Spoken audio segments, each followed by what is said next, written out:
Hi hello ನಮಸ್ತೆ friends, ಎಲ್ಲರೂ ಹೇಗಿದ್ದೀರಾ? ಚೆನ್ನಾಗಿದ್ದೀರಾ? ನಾನು ಕೂಡ ಚೆನ್ನಾಗಿದ್ದೀನಿ. Welcome back to my channel Nagaveni kitchens and ಲಾಗ್ಸ್ಗೆ. ಇವತ್ತಿನ ವಿಡಿಯೋ ಬಂದು ವರಮಹಾಲಕ್ಷ್ಮಿ ಅಮ್ಮನಿಗೆ ಯಾವ ರೀತಿ ಸೀರೆನ ಉಡಿಸ್ಬೋದು ಅನ್ನೋದನ್ನು ತೋರಿಸ್ತೀನಿ. ಇನ್ನೂ ಯಾರು ನನ್ನ ಚಾನಲನ್ನು ಸಬ್ಸ್ಕ್ರೈಬ್ ಮಾಡ್ಕೊಂಡಿಲ್ಲ, ಪ್ಲೀಸ್ ಸಬ್ಸ್ಕ್ರೈಬ್ ಮಾಡಿಕೊಂಡು ಸಪೋರ್ಟ್ ಮಾಡಿ ಅಂತ ಕೇಳ್ತಾ ಇದ್ದೀನಿ. ಹಾಗಾದರೆ ವಿಡಿಯೋ ಶುರು ಮಾಡೋಣ ಫ್ರೆಂಡ್ಸ್. ಮೊದಲಿಗೆ ಒಂದು ಸೀರೆ ತೊಗೊಂಡು ಅದನ್ನು ಎರಡೂ ಕಡೆಯಿಂದ ಅಂದರೆ ಸೀರೆ ಪೂರ್ತಿ ಎರಡು ದಡಿಯಿಂದ ಮಡ್ಚ್ಕೋಬೇಕು, ಒಂದು ಫೋಲ್ಡನ್ನು ಮಡ್ಚ್ಕೋಬೇಕಾಗುತ್ತೆ ಫ್ರೆಂಡ್ಸ್. ಈಗ ನಾನು ತೋರಿಸ್ತಾ ಇರೋ ಹಾಗೆ ಎರಡೂ ಕಡೆ ದಡಿ ಹಿಡಿದು ಅಂದರೆ ಬಾರ್ಡ್ರ್ ಹಿಡಿದು ನೀಟಾಗಿ ಮಡಿಸ್ತಾ ಬರಬೇಕಾಗುತ್ತೆ. ಪೂರ್ತಿ ಸೀರೆನೂ ಇದೇ ರೀತಿಯಾಗಿ ಮಡ್ಚ್ಕೊಂಡಾದಮೇಲೆ ಒಂದೊಂದೇ ನೀರಿಗೆಗಳನ್ನಾಗಿ ಮೀಡಿಯಮ್ ಸೈಜ್ ನೀರಿಗೆಗಳನ್ನು ಮಡ್ಚ್ಕೋಬೇಕಾಗುತ್ತೆ ಫ್ರೆಂಡ್ಸ್. ನೀಟಾಗಿ ಒಂದೊಂದೇ ನೀರಿಗೆಗಳಾದಮೇಲೆ ಒಂದು 10-12 ನೀರಿಗೆಗಳಾದಮೇಲೆ ಕ್ಲಿಪ್ಪನ್ನು ಹಾಕೋಬೇಕಾಗತ್ತೆ.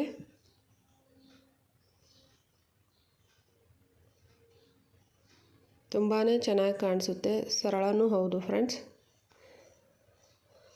ಈಸಿಯಾಗಿ ನಾವು ಸೀರೆನ ಉಡಿಸ್ಕೋಬೋದು.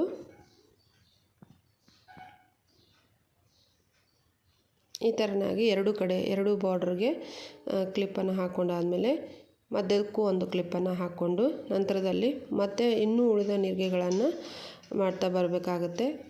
ಆ ನೀರಿಗೆಗಳು ಇಷ್ಟು ಕಂಪ್ಲೀಟ್ ಆದಮೇಲೆ ಈ ಕಡೆ ಸೆರಗು ಇರುತ್ತಲ್ಲ ಫ್ರೆಂಡ್ಸ್, ಇಲ್ಲಿ ಕೂಡ ಬಾರ್ಡರ್ ತಕ್ಕ ಹಾಗೆ ಸ್ವಲ್ಪ ಒಂಚೂರು ಬಾರ್ಡ್ರ್ಕಿಂತ ಒಂದು ಅರ್ಧ ಇಂಚಿನಷ್ಟು ಸ್ವಲ್ಪ ದೊಡ್ಡ ಮಾಡಿಕೊಂಡ್ರೆ ತುಂಬಾ ಚೆನ್ನಾಗಿ ಕಾಣಿಸುತ್ತೆ, ಅಷ್ಟೇ ನೀಟಾಗಿ ಕುಂದಿರುತ್ತೆ ಫ್ರೆಂಡ್ಸ್. ಈಗ ತೋರಿಸ್ತಾ ಇರೋ ಹಾಗೆ ಇಷ್ಟು ಸೆರಗನ್ನು ಕೂಡ ಇದೇ ರೀತಿಯಾಗಿ ಪ್ಲೇಟ್ಸ್ನ ಮಾಡ್ತಾ ಬರಬೇಕಾಗುತ್ತೆ.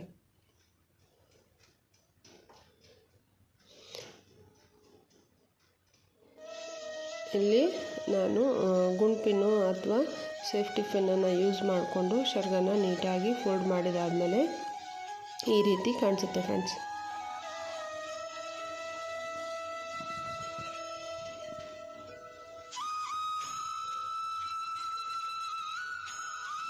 ಸೀರೆ ಫೋಲ್ಡಿಂಗ್ ಮುಗಿದಾದಮೇಲೆ ಸೀರೆಯನ್ನು ಒಂದು ದಾರದಿಂದ ನಾವು ಏನು ಇಟ್ಕೊಂಡಿರ್ತೀವೋ ಬಿಂದಿಗೆ ಇಟ್ಕೊಂಡಿರ್ತೀವೋ ಅನ್ನೋಕ್ಕೆ ಕಟ್ಕೋಬೇಕಾಗುತ್ತೆ ಫ್ರೆಂಡ್ಸ್. ಸ್ವಲ್ಪ ಮಡಚ್ಕೊಂಡು ಒಂದು 4-5 ಇಂಚಿನಷ್ಟು ಮಡಚ್ಕೊಂಡು ಬಿಂದಿಗೆಗೆ ಸ್ವಲ್ಪ ಫ್ರೀಯಾಗಿ ಕಟ್ಕೋಬೇಕಾಗುತ್ತೆ. ಅಂದರೆ ಬಿಗಿಯಾಗಿ ಕಟ್ಟೋದ್ರಿಂದ ನೀರಿಗೆಗಳನ್ನು ನೀಟ್ ಮಾಡ್ಕೊಳ್ಳೋಕ್ಕೆ ಆಗೋದಿಲ್ಲ. ಹಾಗಾಗಿ ಸ್ವಲ್ಪ ಲೂಸಾಗಿ ಕಟ್ಕೊಂಡು ಆ ನಂತರದಲ್ಲಿ ಟೈಟಾಗಿ ಕಟ್ಬೋದು ಸೀರೆನ. ಈಗ ಒಂದೊಂದೇ ನೀರಿಗೆನ ನೀಟಾಗಿ ಜೋಡಿಸ್ಕೋತಾ ಬರ್ತಾಯಿದ್ದೀನಿ ಫ್ರೆಂಡ್ಸ್. ಬೇಗನೆ ಮಾಡ್ಕೋಬೋದು, ಸರಳವಾಗಿಯೂ ಇರುತ್ತೆ. ಈಗ ಟೋಟಲಿ ಎಲ್ಲ ನೀರಿಗೆಗಳನ್ನು ಮಾಡ್ಕೊಂಡಾದಮೇಲೆ ಈ ಥರ ಆಗಿ ಎರಡು ಕಡೆ ಸೆರಗನ್ನು ಹಾಕ್ಕೊಂಡು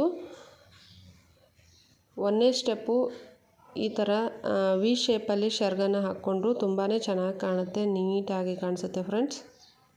ನೋಡೋಕ್ಕೂ ಅಷ್ಟೇ ಅದ್ಭುತವಾಗಿ ಚೆನ್ನಾಗಿರುತ್ತೆ. ಇದು ಒಂದನೇ ಸ್ಟೆಪ್ಪು ಫ್ರೆಂಡ್ಸ್. ನೆಕ್ಸ್ಟು ಇನ್ನೊಂದು ಸ್ಟೆಪ್ ಏನಂದರೆ ಸೆರಗನ್ನು ಎಡಗಡೆ ಸೆರಗು ಇದ್ದ ಹಾಗೆ ಇಟ್ಕೊಂಡು ಈ ಕಡೆ ನಾವೇನು ಹಾಕೋತಾ ಇದ್ದೀವಲ್ಲ ಫ್ರೆಂಡ್ಸ್, ಇನ್ನು ನೀಟಾಗಿ ನೀರಿಗೆಗಳನ್ನ ಬಿಡಿಸ್ಕೊಂಡು ಒಂದು ಮಧ್ಯಕ್ಕೆ ಒಂದು ದಾರನ ಕಟ್ಕೋಬೇಕಾಗುತ್ತೆ. ಮತ್ತೊಂದು ಸಲ ಎಲ್ಲ ನೀರಿಗೆಗಳನ್ನ ಜೋಡಿಸ್ಕೊಂಡು ನೀಟಾಗಿ ಇಟ್ಕೊಂಡು ಆಮೇಲೆ ಸೊಂಟಕ್ಕೆ ಡಾಬನ್ನು ಕಟ್ಕೋಬೇಕಾಗುತ್ತೆ. ನಂತರದಲ್ಲಿ ನೀವು ಏನೇನು ಒಡವೆಗಳನ್ನ ಹಾಕ್ತಿರೋ ಮೊದಲಕ್ಕೆ ಅಂದರೆ ಅಮ್ಮನವರ ಮುಖಪದ್ಮ ಹಾಕೋಕ್ಕಿಂತ ಮುಂಚೆಯೇ ಒಡವೆಗಳನ್ನೆಲ್ಲ ನೀಟಾಗಿ ಹಾಕ್ಕೊಂಡು ಮುಖಪದ್ಮವನ್ನು ಹಾಕ್ಕೊಳ್ಳಿ. ಕಳ್ಸೋಕ್ಕೆ ವೀಳ್ಯದೆಲೆನಾದರೂ ಇಟ್ಕೋಬೋದು, ಹಾಗೆ ಮಾವಿನ ಎಲೆನಾದರೂ ಇಟ್ಕೋಬೋದು ಫ್ರೆಂಡ್ಸ್. ಈ ರೀತಿಯಾಗಿ ವರಮಹಾಲಕ್ಷ್ಮಿ ಅಮ್ಮನವರು ಕಾಣಿಸ್ತಾರೆ. ನಿಮಗೇನು ಯಾವ ರೀತಿ ಅಲಂಕಾರ ಬೇಕೋ ಆ ರೀತಿ ಒಡವೆಗಳನ್ನ ಹಾಕಿ ಅಲಂಕಾರ ಮಾಡ್ಕೊಳ್ಳಿ. ಇಲ್ಲಿವರೆಗೂ ನನ್ನ ವಿಡಿಯೋನ ನೋಡೋದಕ್ಕೆ ತುಂಬ ಧನ್ಯವಾದಗಳು.